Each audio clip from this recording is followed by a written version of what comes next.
Assalamualaikum warahmatullahi wabarakatuh.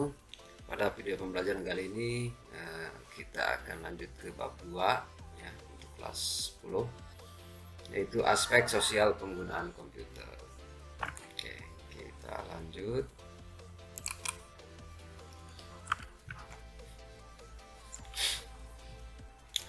Oke, yang pertama adalah dampak sosial. Sebenarnya yang Bapak bahas ini ada juga di buku LKS kalian. Jadi nanti kalian bisa pelajari secara lengkapnya, ada di LKS, dan silakan dikerjakan latihan-latihan soalnya. Yang pertama kita akan bahas yaitu dampak sosial informatika. Manfaat, peranan, dan dampak penggunaan komputer. Lalu di sini ada poin A, manfaat penggunaan komputer. Komputer dan internet menjadi salah satu kebutuhan dalam melaksanakan pendidikan, terutama bagi mereka yang di wilayah pedesaan yang tertinggal. Nah, di sini maksudnya untuk komputer dan internet menjadi salah satu kebutuhan pendidikan, namun di sini bagi yang di wilayah pedesaan kemungkinan untuk teknologi mereka sedikit tertinggal. Oke. Nah, untuk mengatasinya, beberapa cara mengatasi ketertinggalan penggunaan teknologi terhadap murid-murid di pedesaan. Yang pertama, di setiap sekolah akan ditempatkan satu atau beberapa guru yang cukup berkompeten dalam penggunaan teknologi. Yang kedua, menciptakan suatu hubungan kerjasama yang baik antara orang tua murid, guru, dan murid tersebut. Yang ketiga, pemerintah setempat melakukan sosialisasi kepada masyarakat desa, guru, murid, dan orang tua murid tentang perkenalan teknologi, penggunaan teknologi, manfaat teknologi, dan sebagainya. Nah, lalu yang ke poin keempat, sekolah dengan bantuan pemerintah setempat mengalokasikan dana untuk penyediaan komputer dan pemasangan jaringan internet. Yang kelima, sekolah menyetujui akan penggunaan teknologi di sekolah-sekolah. Bersyukurnya kita di satu Cilegon, infrastruktur dan dukungan alat sudah ada dan telah terfasilitasi dengan baik oleh pihak sekolah. Dari itu tinggal kita bagaimana menggunakan sumber daya yang ada tersebut. Oke. Jadi nanti kita akan praktek tentang pembelajaran informatika ini. Oke, kita lanjut.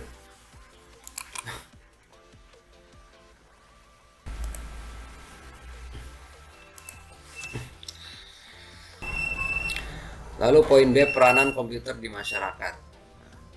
Berbagai macam bidang komputer dapat diterapkan pada beberapa hal berikut. Yang pertama, penerapan teknologi informasi dan komunikasi dalam kesehatan. Di sini maksudnya adalah komputer yang ada di rumah sakit misalkan, atau untuk alat untuk mendiagnosa sebuah penyakit dan lain sebagainya. Yang kedua adalah peranan komputer dalam bidang perbankan, contohnya SMS banking, internet banking, dan lain-lainnya. Yang ketiga, peranan komputer dalam bidang sosial budaya yang meliputi poin A, memperkenalkan kebudayaan Indonesia kepada masyarakat Indonesia dan masyarakat luar negeri. Yang ke poin B, menciptakan lapangan pekerjaan. Lalu poin C, promosi pariwisata. Itu di bidang sosial budaya. Yang keempat, peranan komputer dalam bidang dunia usaha, contohnya e-commerce yang berfungsi untuk jual beli secara online. Nah, e-commerce ya, jadi jual beli secara online. Lalu poin yang kelima yaitu peranan komputer dalam bidang industri rekaman, contohnya untuk mengedit hasil rekaman. Sini bisa dalam bentuk CD atau piringan cakram. Oke, yang keenam, peranan komputer dalam bidang jasa. Peranan komputer dalam bidang jasa pengiriman. Manfaat komputer dalam jasa pengiriman adalah sebagai berikut. Poin A, dalam jasa pengiriman berupa barang memudahkan perusahaan dalam layanan jasa pengiriman seperti Tiki, JNE, DHL, dan lain sebagainya untuk melakukan pengadministrasian bagi barang yang akan dikirimkannya. Dalam hal ini konsumen dapat merasakan aman atas barang yang dikirim karena dapat dilacak secara real time online. Jadi di sini barangnya yang sudah dikirim kita bisa lacak atau tracking ya menggunakan airway bill atau resi yang sudah diinput oleh pihak ekspedisi tersebut. Lalu yang poin B dalam melakukan penyampaian pesan lebih cepat dan aman dengan memanfaatkan fasilitas internet seperti email dan chatting. Nah, sekarang berkirim pesan, berkirim file digital lebih mudah karena bisa mengirim email dan chatting atau menggunakan WhatsApp. Oke, kita lanjut.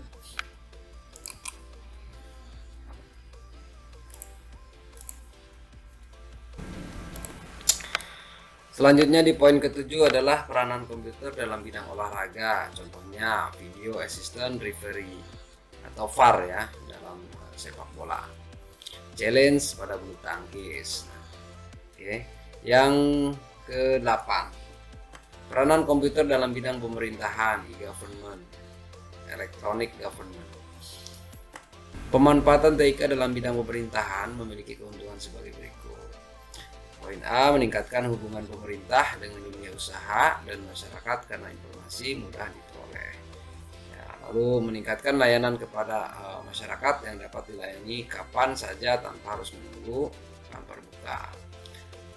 Lalu meningkatkan transparansi pemerintahan, tersedianya informasi yang mudah diakses masyarakat.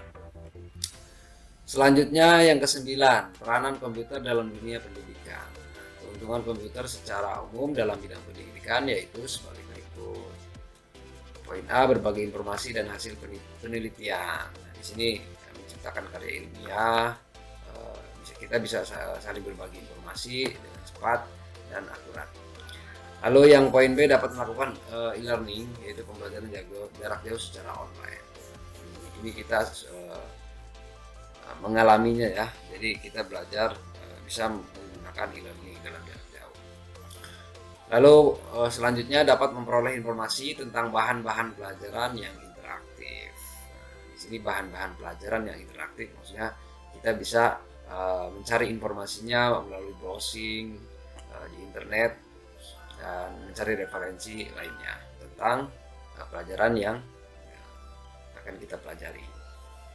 Lalu di poin D, perpustakaan, diskusi dan kelas online. Jelas ya, perpustakaan juga pasti membutuhkan peranan komputer untuk pengarsipan dan lain sebagainya. Lalu poin E, sebagai media konsultasi dengan para pakar. Oke. Nah, itu adalah beberapa peranan komputer dalam berbagai bidang. Kita lanjut. Selanjutnya, poin kedua, dampak penggunaan komputer. Nah, pada dampak penggunaan komputer terbagi menjadi dua, yaitu dampak positif dan negatif. Teknologi komputer dapat membantu pendidik dalam memudahkan pembelajaran, bahkan dapat memotivasi dan mengakselerasi belajar siswa. Namun, komputer juga dapat menjadikan pendidik sebagai robot dan sangat mekanis, serta menjadikan siswa seperti makhluk asing yang kurang memiliki kemampuan sosial. Jadi harus perlu diimbangi antara penggunaan komputer harus bisa mengatur waktu. Jadi jangan sampai kita terpaku pada unit komputer tapi tidak bersosial atau tidak berinteraksi dengan yang lain. Dampak positif. Yang pertama, membantu penggunaannya untuk menjalin komunikasi jarak jauh. Yang kedua, mempermudah penggunaannya untuk menjalin komunikasi dengan teman-teman yang jauh dan juga bisa menyampaikan suatu berita yang cepat dan praktis. Yang ketiga, menambah pengetahuan dari berbagai macam hal yang tak bisa kita dapatkan di televisi. Mengetahui berita-berita yang update setiap harinya. Yang kelima, mempermudah penggunaannya dalam mencari informasi yang terkecil sekalipun yang tak bisa terjamah oleh buku atau memakan waktu yang lama. Lalu dampak negatif. Nah, ini dampak negatifnya ya. Yang pertama, dijadikan sarana memperoleh gambar-gambar yang kurang pantas. Yang kedua, disalahgunakan untuk hal-hal yang tidak sesuai. Yang ketiga, membuat seorang menjadi kecanduan teknologi komputer. Dalam hal ini bisa dikatakan kecanduannya adalah seperti game ya, game online, dan lain sebagainya. Yang keempat, menimbulkan hal-hal yang tidak diinginkan seperti pemerasan dan pemalsuan identitas. Jadi biasa kita kan bersosial media tuh, data-data kita akan terupload di situ dan terpublikasi dan bisa dilihat oleh orang lain. Data tersebut bisa saja nanti bisa disalahgunakan oleh pihak yang tidak bertanggung jawab. Oke, selanjutnya kasus sosial dari teknologi informasi. Nah, terdapat berbagai macam kasus yang berhubungan dengan teknologi informasi dan penggunaan dari komputer. Nah, salah satunya yaitu cybercrime. Cybercrime dapat didefinisikan sebagai suatu aktivitas kejahatan di dunia maya dengan memanfaatkan jaringan komputer sebagai alat dan jaringan internet sebagai medianya. Pengertian cybercrime dalam arti sempit adalah sebuah tindakan ilegal yang ditujukan untuk menyerang sistem keamanan komputer dan data yang diproses oleh suatu sistem komputer. Adapun pengertian cybercrime dalam arti luas adalah semua tindakan ilegal yang dilakukan melalui jaringan komputer dan internet untuk mendapatkan keuntungan dengan merugikan pihak lain. Jadi selanjutnya kita akan bahas tentang cybercrime ya. Pasti cybercrime itu dan penanggulangannya seperti apa. Oke.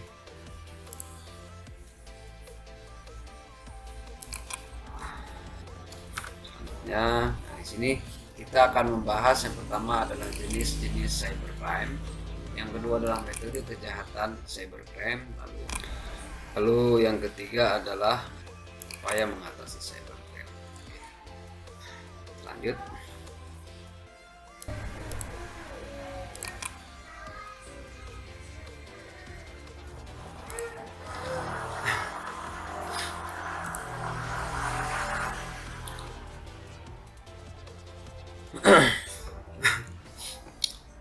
Jenis-jenis cybercrime. Nah, di sini kita akan bahas jenis-jenis cybercrime itu apa aja.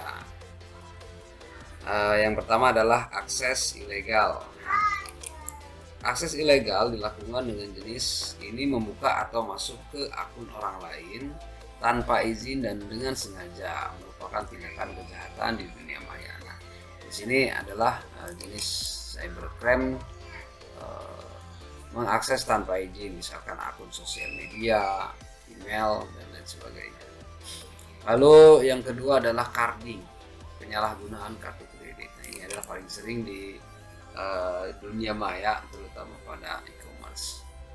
Carding identik dengan bentuk kejahatan di dunia maya, di mana pelakunya berbelanja dengan menggunakan nomor dan identitas kartu kredit milik orang lain. Jadi pelaku belanja dengan memasukkan nomor dan identitas kartu kredit milik orang lain. Kalau misalkan pakai kredit online atau pakai sekarang ada kredit online pinjaman online atau kredit online, biasanya mengirimkan kode OTP ke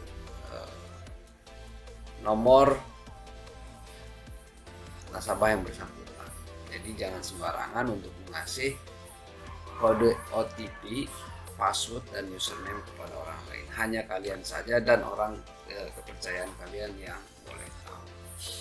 Lalu yang ketiga adalah cyber espionage, memata-matai.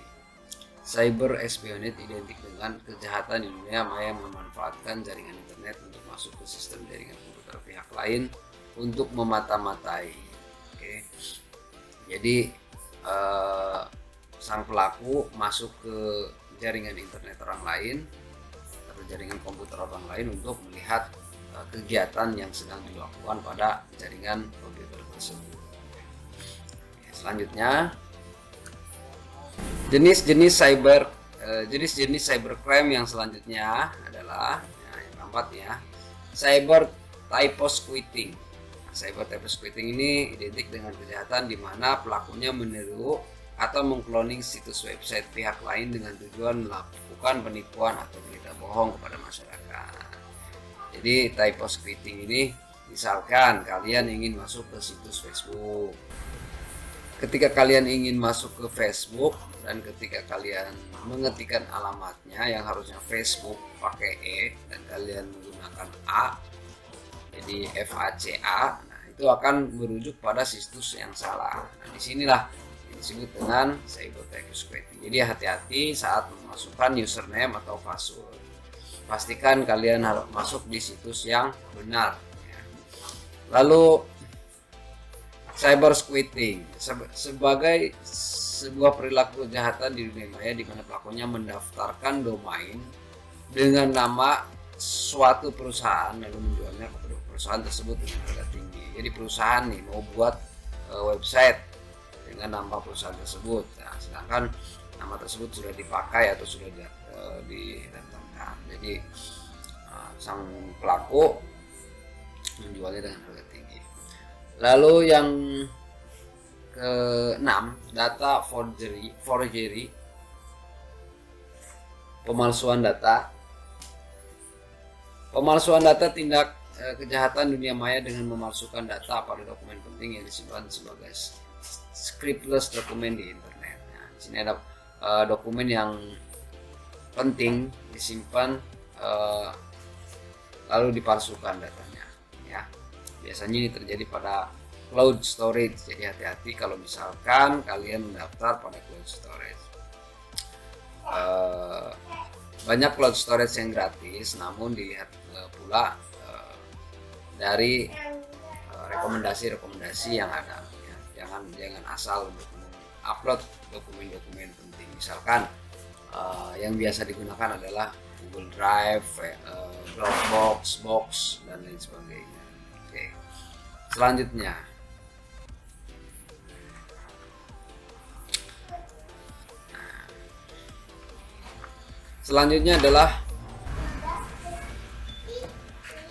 Selanjutnya adalah poin ke-7, data thief, pencurian data. Pencurian data identik dengan aktivitas mencuri data dari sistem komputer secara ilegal, baik itu kepentingan sendiri atau dijual kepada pihak lain.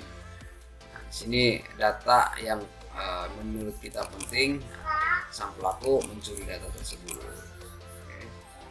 dan dijual kepada pihak lain. Biasanya ini di dunia bisnis perusahaan yang memiliki data rahasia yang tidak boleh pihak lain mengetahui.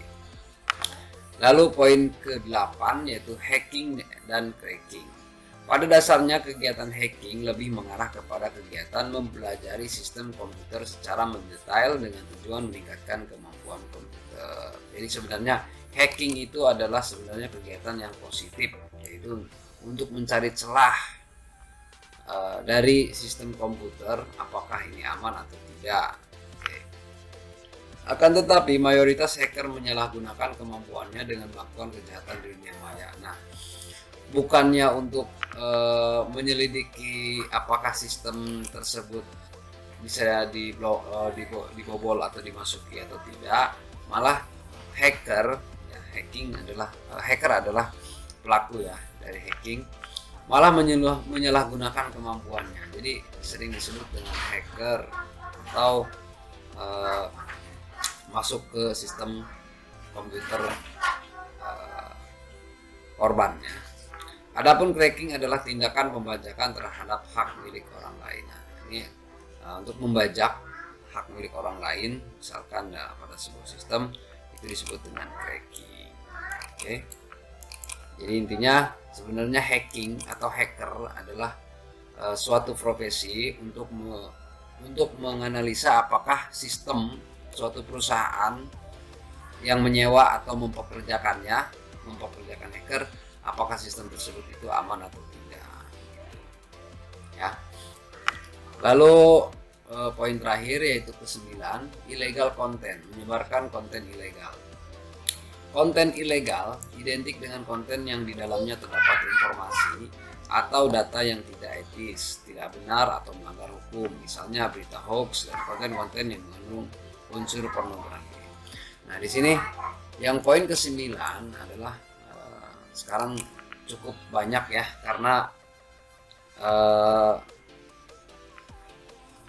konten atau isi dari misalkan seorang YouTuber gitu, misalkan seorang YouTuber atau vlogger ataupun Instagram, mereka terkadang membuat sebuah konten yang kontroversial, yang tidak etis, tidak benar, dan hoax. Nah, ini adalah termasuk ke dalam cyber crime. Jadi hati-hati dalam mempublikasi konten-konten yang akan kita buat ya. Jadi sebelum dipublikasi atau diupload, lebih baik telisik dulu apakah ini hal tersebut, konten yang kita upload itu benar adanya, beritanya, fakta, atau termasuk ke dalam pelanggaran cybercrime. Jadi harus berhati-hati ya. Oke, selanjutnya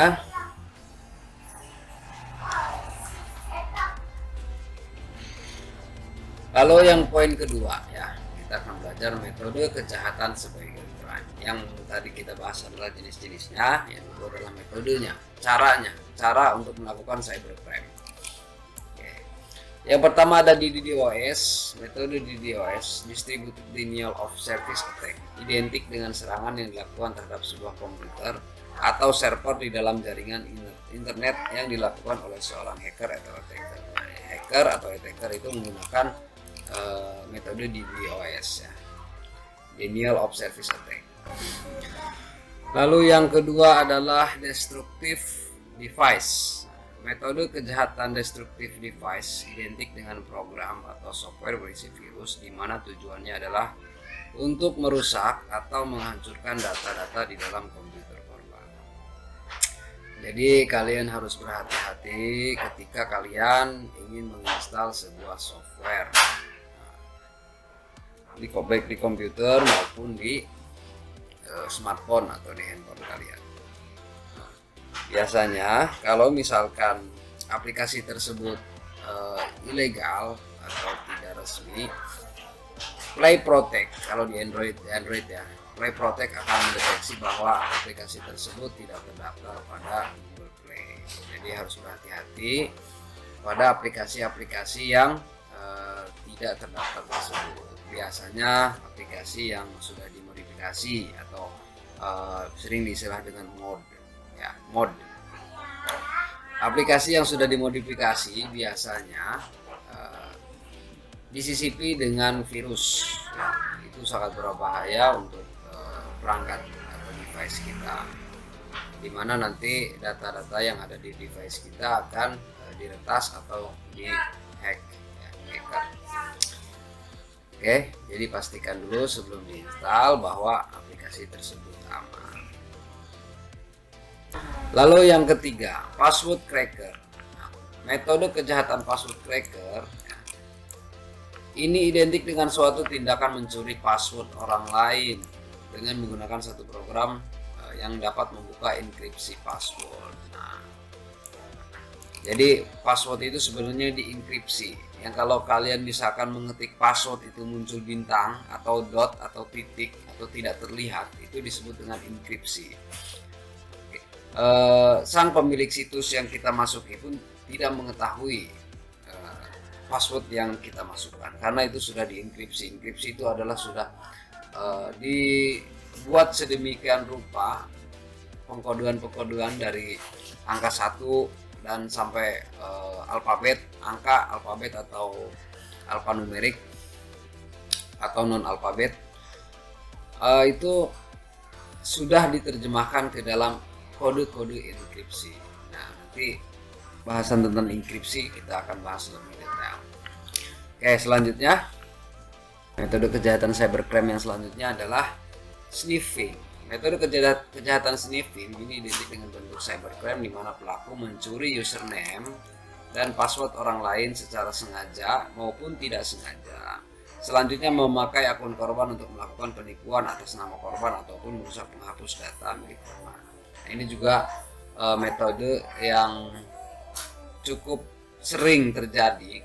Biasanya sang pelaku mengirim link dalam pesan singkat atau WA atau tersebar di pesan WhatsApp atau atau WhatsApp grup dan lain sebagainya, misalkan mendapatkan link untuk mengklaim atau mengambil hadiah, lalu dikliklah link tersebut. Selanjutnya pada link tersebut biasanya dipinta untuk memasukkan misalkan email dengan passwordnya, di bawahnya dengan password email Anda misalkan, lalu atau mungkin kartu kredit, nomor identitas dan lain sebagainya. Jadi hati-hati dalam mengikuti link beriming-iming dengan hadiah. Selanjutnya yang kelima adalah spoofing. Spoofing identik dengan memalsukan data atau identitas seseorang sehingga pelaku atau hacker dapat melakukan login ke dalam suatu jaringan komputer layaknya user yang asli. Nah, di sini terkadang keamanan jaringan komputer itu tidak sekuat atau tidak seketat yang dirancang, sehingga hacker yang ahli dalam membobol sistem dapat dengan mudah masuk ke dalam jaringan komputer. Oke, selanjutnya ya, yang ketiga, upaya mengatasi cybercrime. Nah, ini adalah langkah-langkah untuk mengatasi cybercrime. Penanggulangan dan pencegahan cybercrime diantaranya sebagai berikut. Yang pertama, Badan Cyber dan Sandi Negara (BSSN). Lalu yang kedua adalah fokus SDM. Yang ketiga adalah pemblokiran. Yang keempat adalah undang-undang ITE. Nah, kita akan bahas satu persatu di slide selanjutnya. Kita lanjut.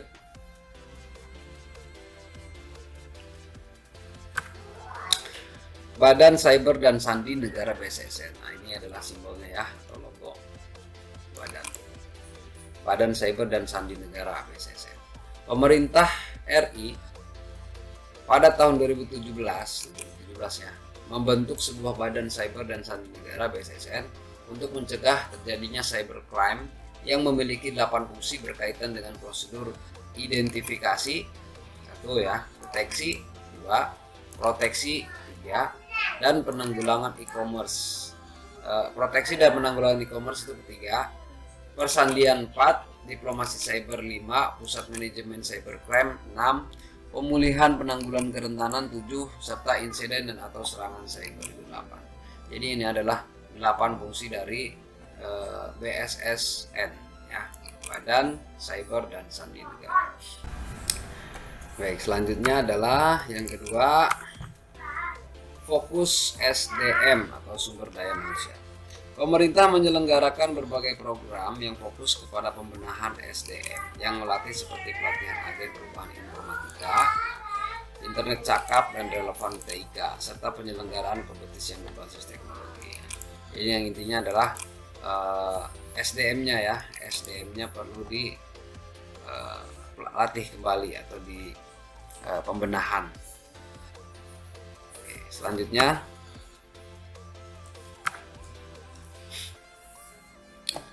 Selanjutnya adalah pemblokiran. Upaya ini dilakukan pemerintah untuk melindungi anak-anak atau remaja Indonesia terpapar konten negatif.